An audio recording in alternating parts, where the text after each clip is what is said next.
dalam pertemuan tadi kan sudah katakan stop. Ya, ini nanti hanya itu tadi Bapak itu harus memberitahu, kita lindungi. Jadi kalau misalnya ada di lingkup bawahannya itu berbuat, si pimpinan ini bertanggung jawab, harus dikasih saksi. Ya.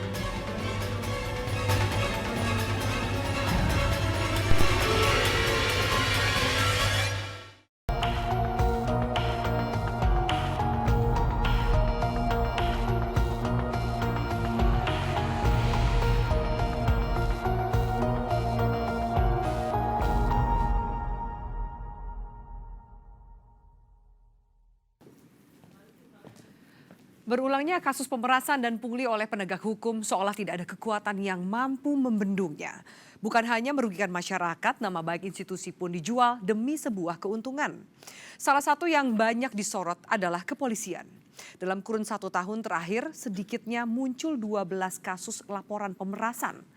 Belum lama ini seorang perwira menengah Polri dicopot karena terbukti melakukan pemerasan terhadap pelaku kejahatan narkoba yang ia tangani. Tidak hanya itu, penyakit yang sama juga terjadi di lembaga hukum lainnya seperti di kejaksaan dan pengadilan. Bahkan praktik serupa berlanjut di lembaga pemasyarakatan. Mengapa pemerasan dan pungli oleh aparat begitu merajalela? Mampukah penegakan hukum bebas dari iming-iming rupiah? Inilah News Story Insight. Hari Selasa, 11 Oktober 2016, adalah puncak gunung es atas serangkaian kasus pemerasan dan pungli di negara ini. Operasi tangkap tangan yang dilakukan kepolisian di kantor Kementerian Perhubungan dan disaksikan langsung Presiden Jokowi ini akhirnya berbuntut panjang. Presiden memberikan instruksi kepada semua jajaran birokrasi di negara ini untuk tegas menindak aparat pemeras dan pelaku pungli. Saya perlu peringatkan kepada seluruh lembaga, pada seluruh instansi, mulai sekarang ini stop yang namanya pungli. Kemarahan Presiden ini wajar adanya. Praktek pemerasan dan pungutan liar sudah sejak lama tumbuh subur di negara ini. Tidak ada pelayanan publik yang bebas dari laporan pungli. Begitu juga dengan aparat penegak hukum. Laporan adanya pungli dan pemerasan juga dilakukan oleh aparat kepolisian, kejaksaan, kehakiman, hingga petugas di lembaga pemasyarakatan. Kepolisian adalah lembaga yang paling disorot. Berbagai kasus pungli dan pemerasan banyak muncul dari lembaga penegak hukum ini. Dalam kurun waktu 1 tahun saja, sedikitnya ada 12 kasus pungli dan pemerasan yang dilaporkan.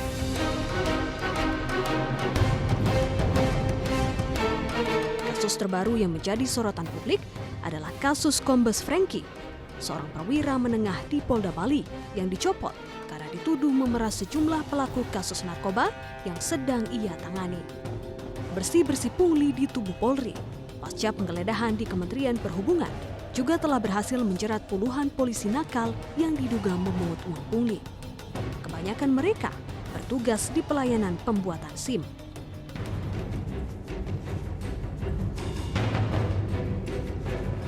Instruksi Presiden untuk memberantas pungli adalah bukti nyata kalau negara sudah dalam posisi darurat. Lantas, bisakah negara memberantas aparat pemeras dan pelaku pungli? Sudah banyak warga yang menjadi korban pemerasan dan pungli yang dilakukan sejumlah aparat penegak hukum di negara ini. Salah satunya adalah seorang ibu yang mengaku bahwa suaminya menjadi korban pungli di rumah tahanan Salemba, Jakarta Pusat. Berulang kali sang suami dimintai uang setoran dengan dalih biaya kamar di dalam lapas. Berikut liputannya.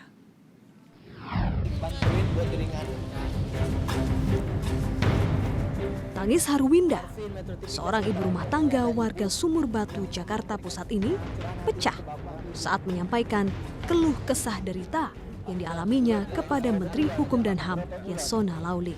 Itu suami saya di Salemba itu Pak, dimintai duit aja buat bayar kamar. Gimana? Siapa namanya siapa? Siapa namanya Bu? Pak Yodi Hasan. Namanya? Yang minta siapa? Yang minta suami saya, tapi nanti dikasih sama yang di dalam. Ya siapa yang minta? Di Salemba. Nggak tahu. Derai air mata Winda tak bisa dibendung lagi. Ketika menyampaikan tindak pemerasan dan pungutan liar yang dialami suaminya yang sedang menjadi tahanan titipan kejaksaan di Rutan Salemba, Jakarta. Dalam pertemuan tadi kan sudah katakan stop. Ya, ini nanti hanya itu tadi Bapak itu harus memberitahu, kita lindungi. Ini kita bantulah. Inilah seperti kasus-kasus seperti inilah yang kita katakan restoratif justice.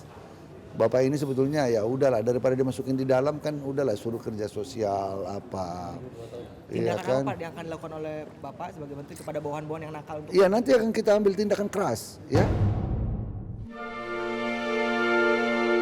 Apa yang dialami oleh ibu rumah tangga ini bisa jadi hanya satu dari setumpuk laporan pemerasan dan pungli yang terjadi di lembaga pemasyarakatan di seluruh Indonesia.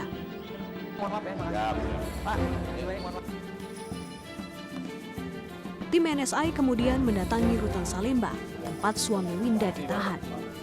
Dan gambar inilah yang kami dapatkan. Petugas atau kawan-kawan narapidana sesama napi. Jadi bukan petugas ya Pak? Bukan petugas yang minta, bukan. Kalau Pak Yondi tidak bayar uang 300 itu, 250.000 itu, Pak Yondi tidak bisa masuk kamar itu? Kalau tidak bayar, nggak bisa. Oh, nggak bisa. Sebenarnya Pak, hal seperti itu di Rutan Salemba ini sebenarnya diperbolehkan nggak sih Pak? Memunguti uang yang tidak diatur oleh rutan sendiri gitu? Harusnya kan tidak boleh memungut uang. Kepada tim NSI, pihak Rutan Salemba memang membantah adanya pungutan liar yang dilakukan terhadap para penghuni rutan. Namun, sekali lagi, laporan praktek pungutan biaya kamar seperti yang dilaporkan Winda bukan kali ini saja terjadi.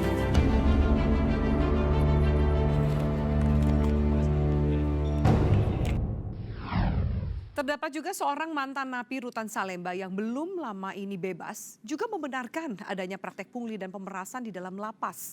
Mulai dari biaya besuk, sewa kamar hingga biaya keamanan di dalam sel. Berikut adalah pengakuan sang mantan narapidana.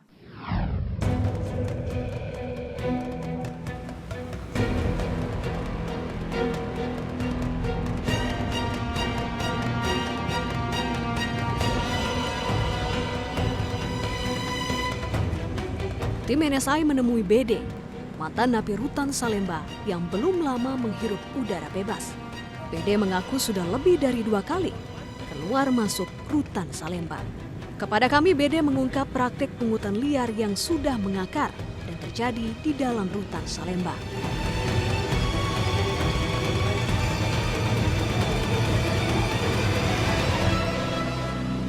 Proses pemerasan yang dilakukan oleh aparat sipir misalnya, itu kayak gimana sih prosesnya? Prosesnya kalau ada yang mau turun blok, kadang-kadang sama foreman, kadang-kadang sama sipil, bisa dibayar. Gimana maksud jelasin dulu?